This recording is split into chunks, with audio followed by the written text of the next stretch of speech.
On today's show, the Nuggets take down the Rockets in overtime. Jokic proves he's on top once again. Pistons get a huge win. Flagg breaks out. All kinds of great stuff. Locked on NBA Game Night now. When that final buzzer rings, you know it's time for Locked On NBA Game Night. All the post-game reactions to every game across the league, every single night, with insights only the hosts at Locked On can provide. It's the true NBA fans' one stop for all the action. Every game, every night. It's Locked On NBA Game Night. Tipping off now. Bum, bum, bum, bum, and welcome. You are Locked On NBA Game Night. My name is Nick Angstadt, host of the Locked On Mavericks podcast, part of the Locked On Podcast Network, your team every day. Thanks for being in every day. Making Locked On NBA your first listen, and making Locked On Podcast Network the #1 sports podcast network in the nation, not the universe. Today's episode is brought to you by FanDuel. If you want to be right in the middle of the action this season, go to FanDuel.com, place your live NFL bets all season long. And joining me, as always, from Locked On Bucks, what'd you see in the NBA tonight, Camille Davis? Man, real good hoops tonight. Real good competitive hoops. And it was enjoyable. Absolutely. Great games. 5-game slate. All of them had something in it. So we'll talk about each one of them. Flagg getting 42 points. Is he a top 50 player in the NBA right now? Interesting question. The Pistons get a big win. Cade Cunningham vaulting himself up there as an incredible player. We'll talk about the ending of that one and the physicality between the Pistons and just anybody out there right now. But we have to start here with the Denver Nuggets getting a win against the Houston Rockets. Just an incredible game overall. Went into overtime. There was a sequence at the end of this game where 1 minute, 16 seconds left in regulation. Jokic hits a three. Reed Shepherd hits a three. Murray drives, and Spencer Jones hits a three. KD hits a three. Like, just back and forth. And it was an awesome one. Let's hear from Swipa from Locked On Nuggets on how this one ended up in the Nuggets' favor. What a game. The Denver Nuggets beat the Houston Rockets 128-125 in overtime, man. Nikola Jokic puts his prints all over this game. 39 points, 15 rebounds, and 10 assists for the Joker. Jamal Murray, 35 points himself. Joker, I think, is having the MVP season this year. Jamal Murray, not just all-star, but I think he's making noise for all-NBA this year. This season, he's averaging 25 points, 4 rebounds, and 7 assists, but doing this, shooting 50% from the field, 44% from three, and 90% from the free throw line. Having an unreal season. You get 74 points tonight between the Nuggets two-man duo, and they just take down the Rockets. Sengun, great game, 33 points, and he had 10 rebounds and 10 assists as well. Kevin Durant had 25 points. The Nuggets, they just outlast the Houston Rockets, move on to 19-6, the best start in franchise history. They're on pace to win 62-plus games this year. The Nuggets, they win their first game at home in a while and their 5th straight overall. After a really weird stretch where they were just losing weird games at home, lost one to the Mavericks, which was weird. They lost a bunch of weird games, but he said the word outlast, and you pointed that out. What did you see from the Nuggets in this one? A heavyweight fight, in which case they had to continue to go blow for blow with a Rockets team that wasn't here to take no guff. Like, this is a Rockets team that was here for it. And on top of that, too, outlast, because they already came into this game without Aaron Gordon, without Christian Brown. Yeah. And then during this game, they lose Peyton Watson. So they're down like their best 3 wing defenders, arguably just their best 3 defenders, period. And they still found a way to compete with this oversized Houston team and find a way to win. Like, it was truly just blow for blow in this game. And it really did feel like it was a game where they just had to outlast what was being thrown at them from Houston. The stars deserve all the credit, like Swipa said, Jokic, Murray, obviously. But we talked all about Jonas Valanciunas, Tim Hardaway Jr., Bruce Brown, these additions that the Nuggets were adding that was going to add so much depth to this team. Mm-hmm. And here's Spencer Jones, 41 minutes in this one. 11 points, 3 blocks, 2 steals, was in there at the end, was guarding Kevin Durant at the end of this game, just absolutely all over the place. Hit a very clutch 3 in this one, hit a 3 in overtime, like just massive moments for a guy like that. Like, this is, like, he's the one that got the start, has been getting some big minutes for him. And he's not even the one we were talking about all offseason. Like, hey, they got all these great pieces, and he just kind of came out of nowhere for him. He did. And honestly, because even Jokic, he fouls out the game after Jonas Valanciunas fouled out the game. Yeah. And he was out there. Spencer was out there playing the 5. pretty much on the floor. Like everything that was asked of him tonight in this game, he was able to give. Jonas Valanciunas, you look at the final stat line for him and you're like, all right, so what? He had 8 points, whoop-de-doo.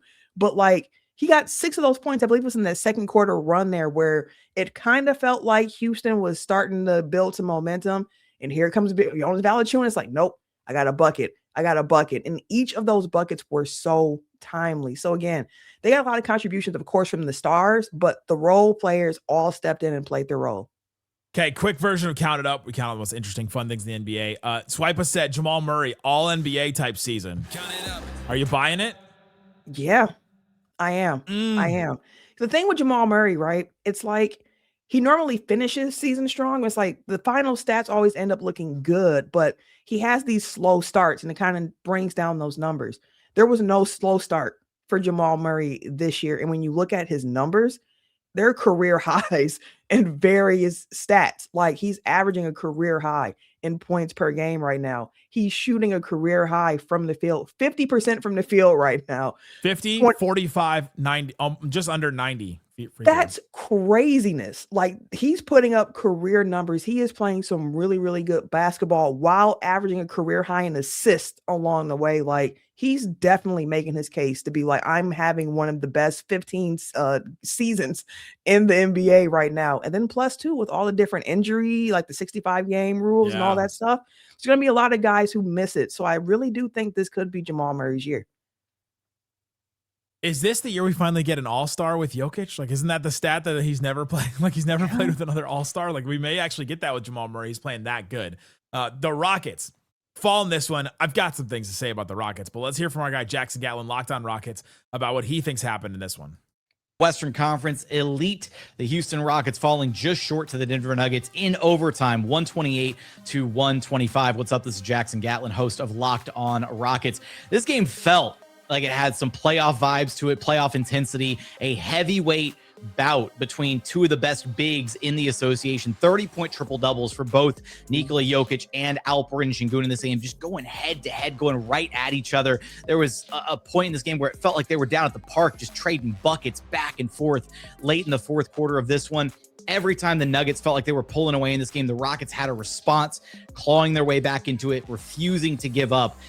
And then the Rockets actually were leading by 1 on the final possession of regulation in this game, where Amin Thompson was whistled for what felt like a phantom foul on Tim Hardaway Jr., sending him to the free throw line, able to tie the game up at 117, forcing overtime, where the Rockets just kind of unraveled offensively. Nikola Jokic did wind up fouling out of this game, but it ultimately didn't matter. The Rockets offense wasn't enough, wasn't cohesive enough, wasn't disciplined enough down the stretch of this game to be able to win it, even with Jokic off the floor due to his 6th foul. Only 1 shot attempt for Kevin Durant in overtime, and that just can't happen for a team with title aspirations. That's the thing, that very last part. We'll talk about the foul and all that. Kevin Durant in overtime, 0 for 1 from the field. He played all 5 minutes. That's the piece that you brought in to fix this problem that the Rockets had. The Rockets' whole offseason problem was like, we got to add who's going to take the final shot, who's going to get us some buckets when we need it. Jaylen Green is not the answer. We're not going to be able to get it. We can't trust Dylan Brooks to be able to do that because that's insane. Like Amin Thompson is not going to get you buckets there. He's going to get you all kinds of other stuff and advantages, but not that. Sengun is going to have some problems getting buckets late. Kevin Durant was supposed to be that. Played 44 minutes. Only took 14 shots overall. And 25 points, like an incredible efficiency for Kevin Durant. But there's something about efficiency. We talked about this on Locked On Mavs today. There's a difference between, like, it's the old LeBron quote. 24 points is not always 24 points, right? Like, it depends on when they come from. And when you give me 0 for 1 from the field in overtime, like, that's not getting it done. And Jackson said they were undisciplined on offense late in this game, and I could see that. Yeah, it felt like at the end there, they started pressing a lot. Like, you could see that this was a game for the Rockets where they really did feel as if they were battling not only the Nuggets, but the refs. You could see how they were reacting to things in real time, where it's like, all right, gotta let that go. There were times where you see like Sengun where he's arguing still the call instead of getting back. And it's like, hey, you gotta just keep playing at this point. And it felt like in overtime, Sengun's already kind of like, this is my show. Like I got it. Yeah. I got it, guys. And when you have a 30-point triple double, like I understand that too. And 33 Kevin on Durant, 27 shots though. yeah, that's the thing. Like KD doesn't seem to be pressing at all, where he's kind of like, hey, go ahead and hoop. I'll fit in where I fit in. But to your point, I think what you want though from KD is more of like that, nah, it's my time. Like just give me that ball. I got you in some way. Amen Thompson, too, in overtime. 0 for 1 from the field. 1 rebound, which is a big rebound. The Rockets had a chance. 12 seconds left. Amen Thompson gets this huge rebound. Rockets down 3. Ime calls a timeout and with 6.8 left. And then they inbound it. Sengun just turns and shoots like immediately. A pretty wild 3 when they had a couple seconds left. They could have at least done something else. But you don't get anything from Amen Thompson really in overtime, too. And the thing about Amen Thompson is that Jokic was guarding him. They took Jokic off of the pick and roll, like the two pick and roll guys that were running, because he kept getting run after pick and roll after pick and roll after pick and roll, and he was having to defend them. And then the Nuggets said, well, let's just put him on Amen over here in the corner, and then we won't have to worry about that. He ended up getting a 6th foul anyway. But I think that was a big thing that changed for him too. Yeah, I would agree. And I want to just say this really quick about Amen's game, because people, they guard him like they just back off. They know what he wants to try to do. So like, we're going to try to keep you away from the rim. Go ahead and shoot if you want to. He is so shifty and quick. Like those little Euro bursts that he can just do really quick and throw. Like it is so impressive. His change of pace and his just overall game. Like he's still growing with it, but I really like watching him hoop. Absolutely. That's why when you go 0 for 1 from the field in overtime, I'm calling you out. I'm not calling out Reed Shepherd. I'm not calling out, Josh Okogie, like whoever else is out there. Reed Shepherd had like 17 shots in this game too, didn't he? Reed Shepherd 5 of 17 from the field, including that 1-3. That 1-3 though, with a minute left, that was massive to make it a 1-12 tie game. Absolutely insane game. Great stuff all around. Locked On Rockets, Locked On Nuggets. Go listen to those guys. They'll have more stuff on that coming up. Pistons, a big win against the Celtics. Gutsy win where it was just a knockdown, drag-out fight at certain times. And that's the games that the Pistons play. We'll talk about that and more. Locked On NBA Game Night continues coming up next. Today's episode of Locked On NBA Game Night is brought to you by FanDuel. FanDuel Sportsbook, all kinds of props and odds, things that you can use to get in on the action. FanDuel has stuff during games. If you want to be able to go and bet stuff live during it, you can. The NBA Cup is tomorrow, the final. Knicks open as a 3-point favorite against the Spurs. That one is fascinating. We should be getting some Wemby in that one. The money line plus 120 for the Spurs to win outright. Thinking about that one. FanDuel. All kinds of things you can get. If you want to do the live bets, go check it out during NFL games. If you want to be right in the middle of the action this season, visit FanDuel.com. Place your NFL live bets all season long. FanDuel, the game moves fast, and so can you. Thanks for hanging out with us on Locked On NBA Game Night, being part of the show, listening every day. We have a daily show that covers your favorite team. Check the link in the description to find a show that covers your team. Locked On Bucks, Locked On Mavs, Locked On Rockets, Locked On Nuggets. Name an NBA team. We've got one. Name an NFL team. We've got one. Yep. Name an NHL team. We've got one. MLB team. We got them all. All right, Camille. Let's talk about the Pistons versus the Celtics. Man, Pistons win 112-105. A gutsy win for the Detroit Pistons. They're 21-5, Camille. Number 1 in the East still. This is not like this fluky, fun, young Pistons team anymore. This is a really good team, and Kuka Hill is excited about it. Host of the Locked On Pistons podcast here, Kuka Hill. The Detroit Pistons get a big-time win over the Boston Celtics. A little bit of payback after the Pistons lost their last matchup against the Boston Celtics. They've already played them 3 times this year. They've also played the Hawks 3 times already. What's going on with the schedule? Why are we seeing so many of the same teams over and over again? But nonetheless, Cade Cunningham was the difference in this game. He played exceptional, and yet again in the fourth quarter, like he has 90% of the time this year, he's averaging 9.2 points in the fourth quarter. Not every now and then 9 points. 9.2 points in the fourth quarter alone. If you average 9 points in every quarter, you'd average 35 plus. You'd average 36 points. He's averaging 9.2 in the fourth quarter alone. Scored 9 again in this fourth quarter. He is now 11-4 in clutch situations with the Detroit Pistons. He is the biggest reason, obviously, that they're winning games, but he is the swing factor. They are finding themselves in clutch games, and Cade continues to be the best player on the floor when it gets close and closes the door on the opposing team. Sorry, Boston, but you didn't have Cade Cunningham tonight. Ooh. First of all, I enjoyed the math lesson. Thank you for talking about how many points he would average if he did 9 in each quarter. Great. Love that from Coop. Clutch Player of the Year is a award that nobody seems to really care about, but I think this is Cade's to lose so far. Yeah, at this point, the way he's playing, and Cade had 5 fouls in the fourth quarter too, when he was taken out.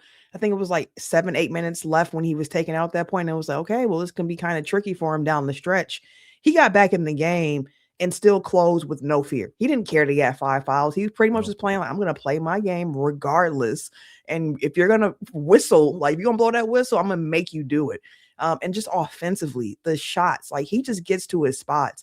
That final like spinning mid-range shot that he had like at the free throw line, like just absolutely beautiful. And against Derek White too, both of those shots late.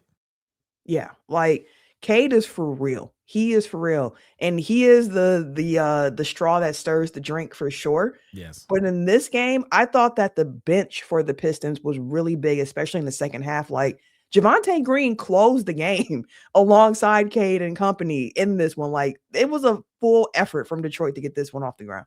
Cade gets his 5th foul. You mentioned it. 7-12 left. The Pistons are up by 3, and you're like, okay, well, they just got to hold on. Can they just stay close in this? Then Karis LeVert gets a bucket. Javonte Green gets a bucket. Boston calls a timeout. Right after that timeout, Javonte Green gets a steal and a score off of Peyton Pritchard. The massive dunk that he gets a technical off of. But it's a 7-0 Pistons run right after that. You mentioned the bench. Like, that's Karis LeVert. That's Javonte Green. And, man, like that was massive. Also, Austin Rivers on the broadcast was like, that's throwback to Chicago Bulls, Javonte Green. And I was like, do we really need a throwback? Like, Javonte? Is that a memory we all collectively have? Like, I don't know if I have that memory. No, I'm sure Bulls fans were like, yes, thank you, Austin. Like, yes. Everyone else was like, oh, yeah, he did play for the Bulls, didn't he? I guess it's like, played for the Bulls back then. But no, he was huge for them in this game, though. And that poster he had, that's one that needs to be replayed for at least another week or so. That was beauty. Cade checks back in, 4:21 left. And he just gets clutch buckets. Like the ISO fade against Derek White to put him up 6 with 143 left, and then Derek White responds with an ISO 3 himself, hand in the face, puts it down. It's only a 3-point game, and Cade just calmly takes the ball back over the half court, ISO cross step back against Derek White, and makes it a 5-point game with a minute 13 left. Like and then I think he blocked that shot with 34 seconds left. It looks like it. The Pritchard missed 3 because he airballs it so by like off. 1.5 feet, and I'm like, this is a really good 3-point shooter. Why is he like? I think Cade also got that block too. And the thing about Cade, 6 of 10 from 3. Like I listened to a whole Locked On Pistons recently where they're like, he's a top 10 player, but the 3-point shooting is the thing that's really going to hold him back. And he finally had one that like broke through. Yeah, and at one point he was like 5 of 7 from 3 in this game too, where like early on he was just sparking from 3. And the K3 conversation is so interesting because he seems, and I believe the numbers back it up if I remember correctly from Cool, but like off the dribble, he is so much more comfortable shooting the threes this season off the dribble than he is on just the catch and shoots. So like seeing him go 6 of 10 in this game when he started 5 of 7 is like, hey, if you can do a little bit more of that, maybe teams won't always try to play these zones against the Pistons and try to force y'all to shoot these threes. If you can show we can knock them down, so please stop playing these zones. I think there was like 2 seasons where Luka shot better on step back threes than he did on catch and shoot threes. Like this is a classic thing that those guys that handle the ball all the time, a lot, they don't play off the ball and do catch and shoot. Like, isn't it Trae Young thing too, where he doesn't shoot that well on catch and shoot? And you'd think that somebody like that would be really good, but they've just never done that in their career. They don't have the the hop or the step. Like they just don't have that rhythm in their game. So yeah, that's an interesting one. And only 4 of 4 from the free throw line for Cade too. It was like not like he was getting it there, but 10 assists, massive game for him. I mean, just really big. And Jaylen Durant didn't do a whole lot in this game. He was big. It was Isaiah Stewart, 7 points, 7 boards, 5 offensive rebounds, and he was getting into it with Jaylen Brown too. And I think he rattled him a little bit. See, that's the thing too. Like the Bucks and Celtics played last week, one of the few wins the Bucks have gotten over the last couple of weeks. And the Bucks were also very physical with Jaylen Brown, trying to kind of stir him up. You saw Stewart doing the same thing, but I thought that Jaylen actually handled it better in this game than I saw him last week against the Bucks. Like he stayed in it. He even gave Stu the old knuckle sandwich right back to him. He rose that knuckle sandwich in the air. I think he was wanting to raise something else to him. That why I oughta fist up in the air. Yeah. He missed 2 free throws with 2 minutes left in this game. That was a massive swing moment. He fouled Tobias Harris with 2:20 left. But we didn't really hear him. He had a turnover with 4 minutes left. Like, that's really all we heard from him in the final like 4 minutes of this game. Which is unfortunate because he had a really good game. Like, he was really pushing the pace for him. He was making some tough mid-range shots himself early in that game to kind of continue to keep the Celtics connected. And the 3-ball failed Boston in this one. So you needed Jaylen Brown being able to generate those points. And then having Derek White really come alive in this game, especially in the fourth quarter. Like, Boston needed that with the way that they were leaking from the 3-point line in this one. Yeah, 10 of 39 from three. That's 25%. I mean, I kept thinking that whole game, I'm like, if they just hit like five of those that they missed, like, this is a completely different game. And we're talking about the Celtics getting a huge win against the Pistons, but alas, we did not. Coming up, let's talk about a couple other games. One that went into overtime. Cooper Flagg gets 42 points. Woo. Massive game. Is he a top 50 player? Answer that on Count It Up, coming up. Today's Locked On NBA Game Night brought to you by Skims. Skims, love the underwear that you're in, and I love the ones that I'm in right now. When Skims announced they're making underwear for men, the reaction made perfect sense. People have been talking about Skims comfort for years. Most guys, though, stick to whatever you've been buying. You're just like, I've just been buying the same brand. I go to Target and I get a 6-pack or whatever. I go to Amazon, get the basics, like whatever it is. Don't do that anymore. It's worth it to wear underwear that feels good, that holds its shape, all that stuff. Just holds its shape and holds everything exactly where you want it to be. Check out Skims. You can do all kinds of different stuff. The cotton 5-inch inseam, the stretch 5-inch, the cotton 3-inch, or the stretch 3-inch boxer brief. You can try all kinds of different ones with Skims. Shop Skims Men's now at skims.com, SKIMS.com. And when you place your order, this is important. Choose podcast in the post-purchase survey. Select our show from the drop-down menu so that they know that we sent you. Plus, the Skims holiday shop is open now, so it's not just for you guys.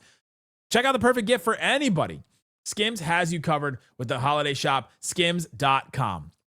Also brought to you by Wayfair, hitting me right in the home.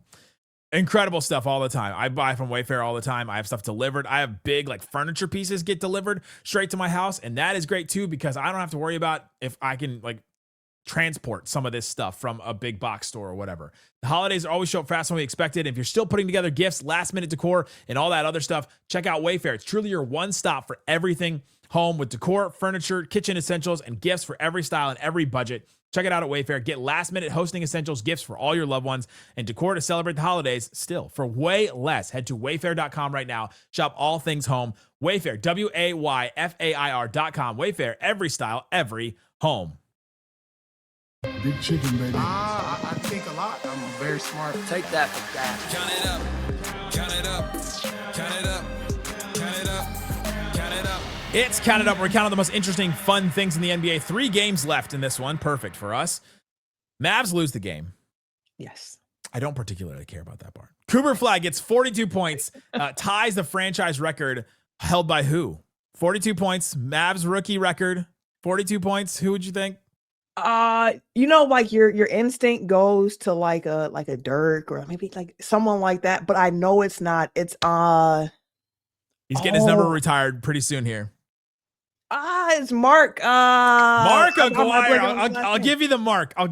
Mark Aguirre. Yes. It was not Luka, which is hilarious. Everybody gets that. But Cooper Flagg was absolutely incredible in this game. Figured out that he could drive. No Walker Kessler. No Nurkic. No Anthony Davis, no Lively for the Mavs, so there's just no centers in this game. But he figured out that he can just drive past anybody, and once he got past them, he could finish. And he did some game advantage creating, also called grifting potentially in this game. But he was like, this is how we can create offense because the Mavs just ran out of options at a certain point. The Mavs had an 8-point lead with 3 minutes left in this game, and the Jazz went on an 11-point run. This was it was massive for them. But Cooper Flagg, I think, is just proving over and over again.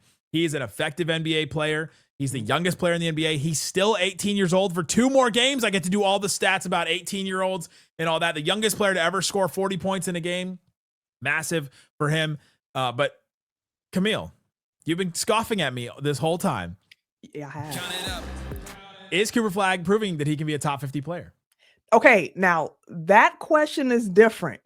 Can he be a top 50 player this year? Yes. Can he be one this year? He could. Is he now? No. But could he? Yes. Our 50th player was Tyler Hero, 49 Amen Thompson, 48 LaMelo Ball, 47 Zion Williamson. He had 51 Rudy Gobert, 52 Embiid, 54 Damian Lillard, 55 Larry Markkinen. I thought Flagg was better than Markkinen in this game. Yeah. Markkinen had some really good moments, but 56 he Trey Murphy. I mean, he's right there. Like that. He's in that mix with what we've seen, and this is with him having a slow start. Like his first 13 games was like 15 points a game, about 6.5 rebounds, 3 assists, shooting like 44% from the field. The last 13, he's been averaging like 22 points, 6 boards, 4 assists while shooting almost 52% from the field. Like if he can continue playing at the level that we've been seeing over the last 12, 13 games, like, yeah, he'll be in that top 50 by the end of the season for sure. I did a bonus episode of Locked On Mavs this weekend about how Jason Kidd may be a secret genius with that. That's what the title is. And so it's all about Cooper Flagg's turn, like the turn that he made in this, because he started as a point guard. That seemed to be a disaster. Then he made this turn. Was Jason Kidd's plan the whole time? I don't know if I believe it, but you can go listen to that one if you want to hear more about that. Let's hear from the Jazz side. I mean, when the boss sends in a short, you got to play the short from David Locke. Gotta hear it. With the Dallas Mavericks playing without Anthony Davis and Derek Lively and a limited Daniel Gafford, and the Utah Jazz playing without Walker Kessler and Yusuf Nurkic, we had equal missing, by the way. Equal talent on the other side. And Kyrie also, just kidding. Centerless basketball in Salt Lake City, and boy, was it fun. The Jazz win in overtime, 140-133. David Locke of Locked On Jazz. Cooper Flagg will be the headline for this one. Right. He's the first ever 18-year-old to score 40 points in a ball game, but he does it in a losing cause because Keontae George, coming off a career-high 39, put up 37 points, 5 rebounds, and 6 assists. And Lauri Markkanen had 33. Dallas, whose offense has struggled in the clutch all season long, struggled in the clutch again as the Jazz went on an 11-0 run during the final 5 minutes of the ball game to get back in this one. Kyle Filipowski missed a 3 to win it at the Horn, but then the Jazz won the overtime 11-4, outdoing the Mavericks in Salt Lake City to get their 3rd win in their last 5. And if the NBA season ended today, Utah Jazz would be playing a play-in game against the Memphis Grizzlies. Jazz win it 140-133, and Keontae George continues his meteoric rise. Oh, Camille, you know what? If they finished that, they'd also give a lottery pick to the Thunder. Just hand it to him. Here you go. Gift wrapped. Guess depending on what, I mean, just absolutely wild. But yeah, there you go on that one. Be quiet, Abel. All right, so Raptors also get a win against the Miami Heat. This was a big one. The Heat were a 6-point favorite going into this one, and then the Raptors win by 10. Let's hear from Sean Woodley from Locked On Raptors about how the Raptors got a win in this one. Thoughts on the Raptors taking down the Miami Heat 106-96 in a game that resembled 1,000 games I've seen between the Heat and Raptors played before, except this one had Scotty Barnes doing Scotty Barnes things all over the fourth quarter. What a joy. Usually, when the Heat throw their zone in these games that are always close, always battles of runs, it's very hard for the Raptors to score because they forget how to play basketball. No worries, just throw it to Scotty Barnes. He'll pick apart the zone with glorious interior passing, or scoring with his mid-range jumper, which is just absolute money these days, or getting to the rim, defeating the zone from the inside, making Eric Spoelstra have to say bye-bye to it in the final stretch of the game. Of course, defensively, that's where Scotty Barnes does all kinds of incredible things as well. Had one block in this game that reminded me of freaking LeBron James. Yeah, it was that good. He's been that good. 17, 10, 6, 2 steals, 3 blocks. Incredible stuff from Scotty Barnes. But it wasn't just him. Grady Dick, big swinging out there. One of his best games of the season. 10 points, but some great work on the boards. Hit a couple of big threes. Some nice defensive work against a Heat team that really tests individual defenders. Love to see that. Jamal Shed, massive late game floater. One of the biggest offensive possessions this team had all night long. And I think Brandon Ingram deserves a lot of credit for keeping the offense alive in the first 3 quarters. He had 28 on 9 of 19 shooting. I love the thing that we all do in these post-game shorts where we all just start listing all the players that deserve credit because we know we're all going to get comments about, like, you didn't mention this guy. You didn't mention this guy. We all do this. We all hit a point, and then our videos end up being like 1:30, 2 minutes long because we just keep listing all the players. But good win for the Raptors in that one. They're 16-11, Camille. 3rd in the East again. Count it up. How many teams in the East are better than the Raptors right now? Ooh, Pistons for sure. Yeah. I give the Knicks that. Got to give them credit.